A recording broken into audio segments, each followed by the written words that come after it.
कभी आपके साथ ऐसा हुआ है कि आपने कोई डिसीजन लेने का सोचा हो और उससे पहले आपके दिमाग में सवालों की झड़ी लग गई? ऐसा होगा तो क्या होगा? अगर डिसीजन गलत हुआ तो क्या होगा? अगर मैं फेल हो गया तो क्या होगा? लोग क्या बोलेंगे? ऐसे सवाल जिनके जवाब हम मन ही मन सोचते रहते हैं।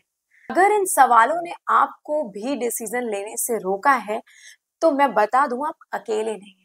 ओवर थिंकिंग वो है जब हम किसी बात को सोचते हैं और फिर सोचते रह जाते हैं। कई बार कुछ करने से ज्यादा कुछ ना करना हमें पीछे ले जाता है।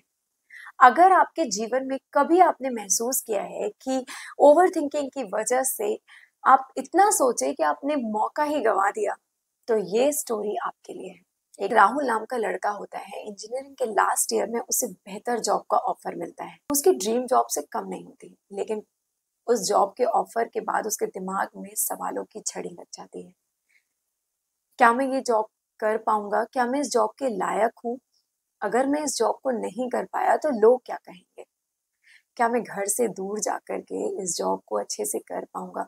ऐसे ना जाने कितने सवाल उसके दिमाग में आते हैं। वो सोचता रह जाता है। दिन निकल जाते हैं, हफ्ते निकल जाते हैं, ऑफर एक्सपायर हो जाता है, सामने से कोई और आकर के उस ऑफर को एक्सेप्ट कर लेता है। राहुल आज भी सोच रहा होता है कि क्या उसने जो डिसीजन लिया वो सही था या नहीं। कई बार लाइफ में हम इतना सोचते हैं ना कि हम अपने पास आए मौके को भी गंवा देते हैं।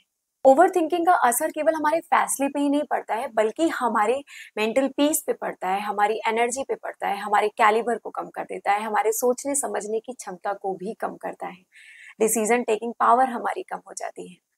यू नो, ओवर थिंकिंग कुछ ऐसा है कि कार को चालू किया गया है लेकिन ब्रेक लगाया गया है, जिसकी वजह से कार आगे भी नहीं बढ़ सकती। हम सोच सोच कर बुरे सीन्स बनाते हैं जो असल में कभी होते ही नहीं है। हमारा मन थक जाता है, हमारा शरीर थक जाता है, पर हम समझ नहीं पाते कि क्यों। अगर सही मायने में ओवर थिंकिंग को समझा जाए ना, तो ओवर थिंकिंग कुछ ऐसा ही है कि जहां से हम शुरू करते हैं यह हमें ला करके वहीं छोड़ देता है। सवाल ये आता है कि ओवर थिंकिंग को हम सिंपल तरीके से कैसे कम कर सकते हैं।